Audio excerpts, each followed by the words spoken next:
When people say that raising the minimum wage will hurt workers because of layoffs or inflation, they're really just admitting that capitalism is structurally unable to provide an adequate standard of living for the working class. First off, the purpose of capitalism is not to ensure or guarantee a certain standard of living, although capitalism does yield the highest standard of living. The purpose of capitalism is to allow for the voluntary exchange of goods and services, where government only protects property rights and arbitrates disputes. It's quite simple, actually. Don't mess with me, and I won't mess with you. We're all reasonable human beings, so let's agree to honestly trade and exchange with each other. And there will be consequences for those who violate this agreement. But clearly, the chump that wrote this nonsense thinks that the purpose of government is to solve problems and make society a better place. Just look at the language. They think that government should guarantee a certain standard of living, which begs a lot of questions.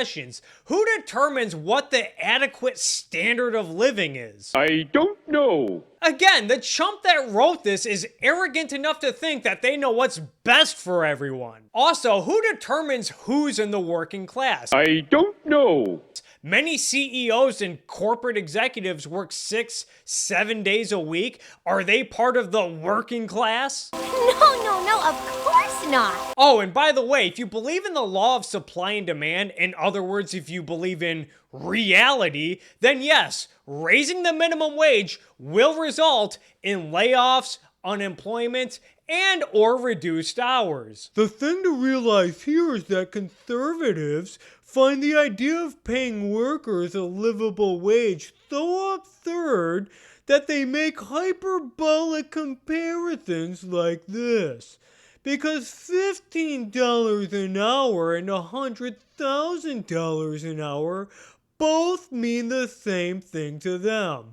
More than you deserve. I actually wrote this in a Carnegie Times article, which is a hilarious satirical news website, by the way. And no, that's not what we're saying when we exaggerate your dumb ideas. What we're doing is we're taking your dumb ideas to their logical conclusion. Because many fraud economists like Robert Reich imply that raising the minimum wage will result in economic growth while they talk down to you by drawing pictures as if you're a fucking child. Okay, well if that's the case, then why not raise the minimum wage to $100 an hour so we can have even more economic growth? And the logical response to that proposal is, well, we can't make the minimum wage that high because businesses would stop hiring or lay people off, or they would raise the cost of goods and services to make up for the labor costs, which would lower the demand and might cause the business to close their doors altogether. Well,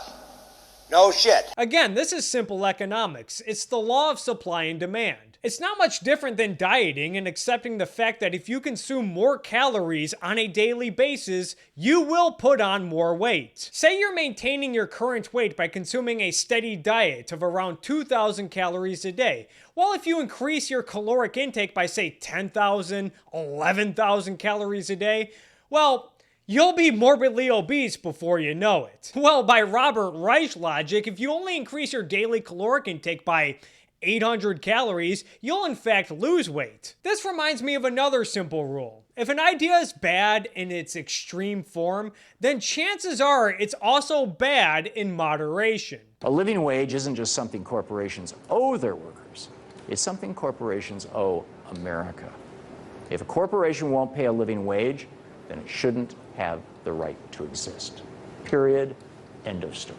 This might be the worst case for raising the minimum wage. What Thom Hartmann essentially says here is, I know the employer and the employee have agreed upon a certain wage, but since I'm smarter than everyone and I know what's best for everyone, I don't think that wage is high enough. I don't care if this will raise costs or result in the business going under. In fact, I would rather the business close their doors and the employee have no job just so that I can feel better about myself. I'm a good person, yes, it's true. I'm a good person, better than you. there's absolutely no reason why one minimum wage requires someone to make a tough choice of paying the electric bill or paying the car payment, while another minimum wage requires someone to make tough choices over what color their 20th Jaguar should be.